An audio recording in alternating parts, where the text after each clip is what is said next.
Hello everyone. In my last video, I explained you chapter number 6 of the time machine, that is a visit to the underworld.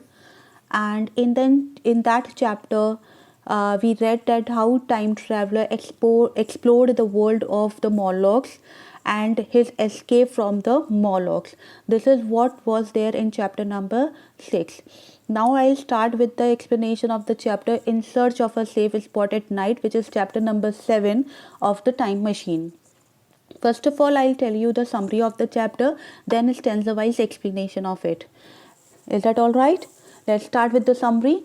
That now, by the time traveler understood that alloys were very simple and childish, but on the other hand, he hated Morlocks, who were devilish and animal-like. He understood that his life was in danger from the Morlocks, and the thought of meat that he saw on the table in the tunnel frightened him. Did you remember that I told you that when he was exploring the underground world of the Morlocks, when he entered in the tunnel, he saw a table over there on which the limbs of some animal were lying. So now that now it means that thought in his mind haunted him. Okay, so frightened him, or in search of a safe place to spend night, he carried Veena on his shoulder. He was so much scared of the Morlocks that he was not able to sleep, even because he knew that the Morlocks are the nocturnal creatures, so they hunt at night. Okay, so he was feeling himself to be very insecure because he knew that any time he could be hunted or he could be attacked by the Morlocks. So he was not able to sleep. That's why he decided to find a safe place so that he could spend night. And in order to do that, he carried Veena on his shoulder and reached the hilltop. He was very disappointed, and during the journey he was thinking about the generation, about the future generation. Okay, and he was very disappointed to see the degeneration of the human race, because before coming to the future, he there was a thought in his mind that the future generation might be very advanced technologically in every manner, but it was just opposite of that. Means they were very he was disappointed to see the degeneration of the human race. On one side was Eloise, who were simple and childish, and on the other side were Morlocks, ugly and devilish. So throughout the night he remained vigilant. So when they were on their journey, at a point of time it became dark, and they decided to stay at that place only, because because the time traveler was scared of the Morlocks, that may be possible the Morlocks may attack them anytime. So they decided to stay at that place, and throughout the night he remained vigilant. He kept a check that Morlocks may not come and hunt them. So in the morning they collected fruits from the woods for their breakfast. He then decided to find a safe place to refuge, a tool like hammer to break open the bronze doors of the sphinx pedestal. This is all that he decided, that what he will do during his journey. He had to recover his time machine actually. So he resolved to take Veena with him to his own time on his return. So making such plan, he started his journey to the Greece a porcelain palace with his little friend by his side. So, this was the summary of the chapter. Now, let's start with the paragraph wise explanation. I'm not going to read the lines because it will means increase the length of the video, duration of the video. That's why I'll directly explain you the chapter. So earlier, the time traveler was troubled with the childlike simplicity of the Eloise. Now he learned about the presence of cruel, brutal, or barbaric Morlocks. He hated even with the thought of them. He found himself in a worst condition.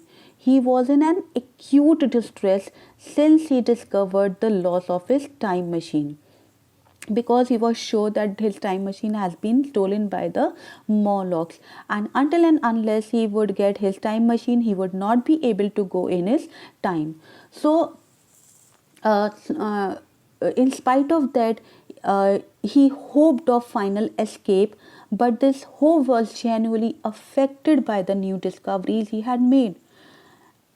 Earlier, he was feeling like a man who had fallen into a pit, and he was concerned about that pit. Now, he would about that pit, that how he would come out of it. But now he felt like a beast in a trap, to whom the enemy's foe could any time attack. The memory of the meat that he saw on the table in the tunnel haunted him. Why? Because he realized that the meat the Morlocks were eating was probably Aloy hunted at night. He was aware that he was unprotected, he was exposed to danger or threat night after night. He now understood Aloy's fear of darkness and moonless night, because Morlocks were the nocturnal creature. At night they used to hunt the Aloys. That's why now he understood that why the Aloys were scared of the dark nights.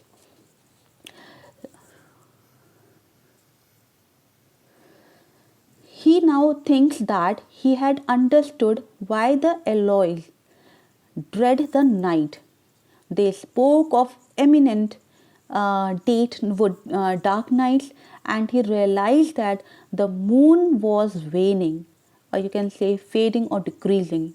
He imagined to guess that his theory about the division of labor being carried to the extreme was right, that at one point the ancestors of the Morlocks must have been driven underground to work for the ancestors of the Aloy, but later on the balance of power had shifted. In their restful ease, the Aloys had grown weak while the Morlocks had grown strong. Now the Morlocks eat, hunt, and terrorize the Aloy, just as the ancestor of the Aloy metaphorically preyed on the subjugated workers. He also imagined that his journey into the underworld must have horribly upset the Morlocks. Nervous, the traveler hastens to find a safe place to spend the night, from where he could even face the strange world with confidence. He was so insecure, nervous, that he felt he could never sleep again until his bed was secure from the Morlocks. Since he has discovered that the Morlocks are the nocturnal creature, and why the Aloys are were afraid of darkness, he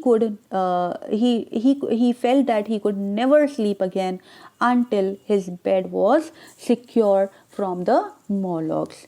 So the very first thing, and it could be possible only when he could find a safe place where Morlocks could not reach.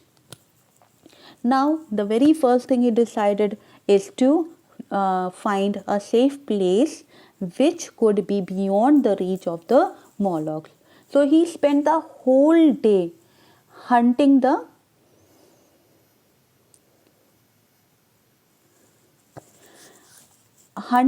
valley of the Thames, but his bad luck, he could not find he found nothing that could give him an assurance of safety. Means throughout the day he explored, he scouted the valley of the Thames. He looked for a place where he could get a satisfaction that at this place Molochs would not come. He could sleep securely over there, but his bad luck that he could not find any such place over there. Now he remembered of the palace of the green porcelain. It came into his mind, so he decided to go in the direction of that grand building. Okay, so it seemed to him a never ending journey, because it was a long march of 18 miles to that palace. Okay, they continued their journey, and it was a long journey. He felt that it was a never ending journey. Now they, that is the time traveler and Veena, spent one night on the journey.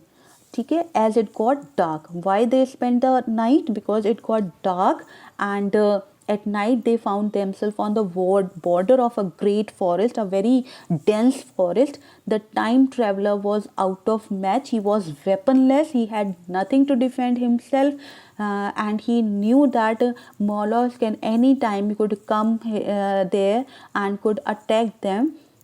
So he could not collect his courage to go deep into that forest during the dark night. So they decided that they would stop over there, they would spend their night there, and then continue their journey in the morning. Okay, so he was basically afraid to enter the woods with the Molochs about. So he sets Veena down on top of a hill and let her sleep while he kept watch. Cat watch. The night passed without harm. Means throughout the night he remained vigilant, and and it was a night without any harm. Now in the morning, when the day broke, the time traveler came up with a decidedly human plan to defeat the Morlocks. Is that all right? Now, three staples of early men's, that is, now he decided what the three things he decided throughout the night. That very first thing what he would do is to find a safe shelter, that is the palace of green porcelain. Second thing is to somehow arrange for the fire, because he understood that fire can work as a weapon for him. Okay, and a tool. It could be a hammer or battering ram or some other tool which could break or open the pedestal of the Sphinx statue, because until and unless he would broke that pedestal, he would not get his time machine. So he was even resolved to take Veena to his own time on his return. So with such clear plans in his mind, he continued his journey to this green porcelain with Veena. So this is what is in this chapter. In the next video, I'll explain you the chapter number 8, and if you have any query related to this chapter, then I'll clear you in the doubt clearing class. Is that all right? Now, goodbye. Bye bye.